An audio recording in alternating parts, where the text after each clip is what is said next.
Our final speaker tonight is Pamela Fitzpatrick, who is co-director with Jeremy Corbyn of the Peace and Justice Project, founded by Jeremy in 2021 to bring people together for social and economic justice, peace and human rights in Britain and across the world. Many of you will know that Pamela announced yesterday that she will be standing as an independent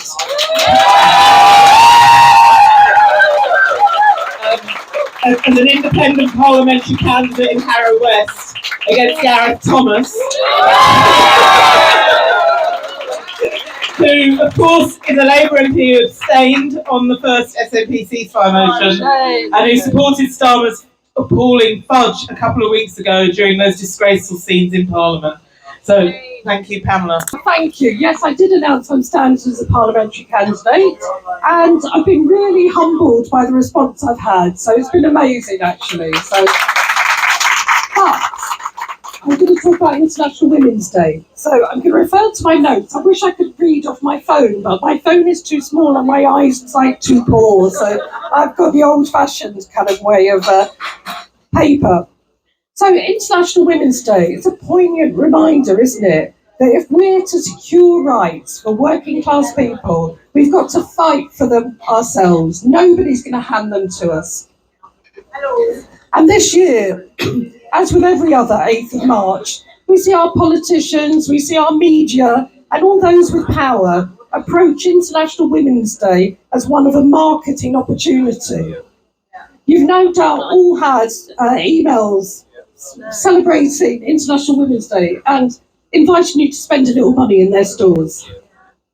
So our female politicians use the opportunity to tell us how they made it from their oh-so-humble origins to the top. Rachel Reeves, a great example of this. Forever telling us she'll be the first woman chancellor. She may be, but she has no plans that will help any women. So instead of confronting the continued exploitation and undervaluing of women, we see awards and celebrations of individual women. We get endless emails from companies inviting us to spend more money with them. We're bombarded with statements about women being strong, and we're thrown slogans like achieve, inspire, invest in women. And yet employers publicly, whilst they celebrate one or two of their female workers, they privately continue to exploit, underpay people on fixed-term contracts or 0 hours contracts. So you'd be forgiven for thinking that International Women's Day did not have its origins in collective action by women, of confrontational resistance by women, and that International Women's Day was proposed by a Marxist activist, Clara Zetkin. So here we are in 2024, and have we seen much progress for women? No. I think we're going backwards, not forwards. So austerity, that wonderful word for poverty, it's had a devastating impact on women. Savage cuts to welfare benefits, the rise of precarious work, the lack of genuinely affordable housing, the dismantling of legal aid, and the starving of funding to public services have all resulted in obscene levels of poverty across the UK, including here in leafy Harrow, where we have the public school up the road. So austerity, we're told you have to live within your means, stop buying a coffee, take packed lunches. Well, it's not about living within your means. It's a cruel dismantling of social protection. It's a system which intentionally prevents people from having the basic means to survive, designed to punish the already disenfranchised. And the austerity measures of the last decade, or more than a decade now, have had a devastating impact on working class women, exacerbated by the onset of COVID-19, which cast a glaring spotlight on the obscene inequality now prevalent in the UK. In Harrow, the latest figures show the borough to have the 7th highest level of low pay. And of course, women are most likely to be those most at risk of having low pay. The borough also has the lowest level of council housing, as probably many of you will know. And so people are forced to live in expensive, often poor quality accommodation. And yet we see endless tower blocks being built, but no one living in them. And they're a wonderful symbol of what we've become. A society based on greed, not needs. Our MPs, of course, are often landlords themselves, and on salaries most of us could only dream about. But yet, they spend their time attacking the poorest. We're all benefit claimants at some point in our lives, aren't we? Whether it's child benefit, whether it's your state retirement pension, at some point we all have to rely on the state. But despite being amongst the most wealthy in our society, our MPs constantly attack those who have less. So we've witnessed the two-child limit for benefits, the benefit cap, the bedroom tax, the abolition of benefits such as disability living allowance, council tax benefit and the social fund, all of which have left thousands in dire poverty. And the government's own figures estimate that 10,000 people have died following benefit sanctions, with poverty set to soar even higher and women bearing the brunt of this. And then we get to Palestine. Like many of you, I've been horrified at the slaughter of so many people in Palestine. We cannot call it a war. How can it be a war? It is a slaughter of one powerful state against people with no defence. An estimated 25,000 women and children have been killed in Gaza. It's horrific. We witness genocide on a daily basis. It's played out on our TV screens. We see families displaced. We see them starving. You know, we're sitting down to eat a wonderful meal and children are forced to eat animal feed in Gaza. But what I find the most horrific is the response we've had from our government, the response we've had from our opposition. It can't be called an opposition. And the response we've had from our media. What we've seen is unwavering support for the Israeli government. So like you, like many of us, I've joined the marches in central London and in Harrow to demand a ceasefire. These marches are full of women and children, families, people of all faiths and none, young and old. These have been some of the most peaceful protests I have ever been on. I think everybody would agree? Yeah.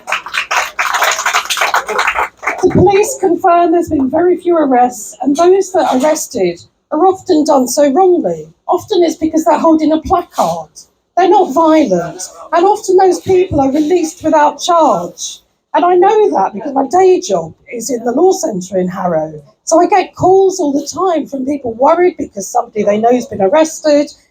Invariably, they are released without charge. But yet, our politicians have tried to ignore our calls for a ceasefire. We've stood outside Gareth Thomas's office and he's nowhere to be seen. He won't come and talk to his constituents. He'll make sure he's in another part of the borough, knocking on doors, hopefully wishing that everybody's out. They are trying to ignore us, but we are winning the argument. I know it seems such a long and slow process, but we are. No one with any sense of decency or justice could support the Israeli government actions. So, what do our politicians and media do? They know we're winning the argument, so they lie. They refer to these peaceful protesters as a mob, as an enemy within. How dare they? How dare they? So, they say that we're undermining British values. If those are British values, we're in trouble. But it's clear that if we're to tackle such inequalities and discrimination, if we want an end to the killing in Gaza, if we want a free Palestine, we need change on a revolutionary scale. Yes, at this time of crisis, when we need a strong socialist alternative, the Labour Party is promising more austerity, more poverty, more unwavering support for the Israeli government. Shame. Our politicians are failing us, but the history of International Women's Day is a shining example of how working class women have fought against their oppressors, founded more than a century ago to celebrate the revolutionary struggles of working class women to end exploitation. So our aim as socialist women must be to advance the struggle against capitalism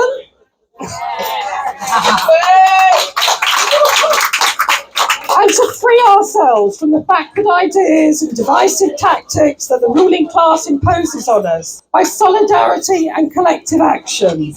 At the moment, there are many on the left who look at the situation in the UK and in Palestine with despair. They look at Sunak, they look at Starmer, Netanyahu and Biden, and feel that we're living far away from any situation of socialism, of justice or peace. However, I think that could not be further from the truth. What we're seeing is not the death of socialism, we're seeing the death of centre-ground establishment politics. A rather famous quote some of you will recognise, but whilst that old world of politics is dying, a new one is struggling to be born. We see there are millions who are waking up and beginning to look for answers. Look at all the trade unionists demanding a fair deal from their employers and winning. Look at how many people turning out week after week to say, we demand a ceasefire. As socialists, those who stand for a fundamentally different society based on need, not profit, this is our time. We need to build the leadership that can answer the concerns of working class people in order to put an end to this rotten system once and for all. So I'll finish now, partly because my voice is going, but we only need to revisit the history of our movement to understand what needs to be done now.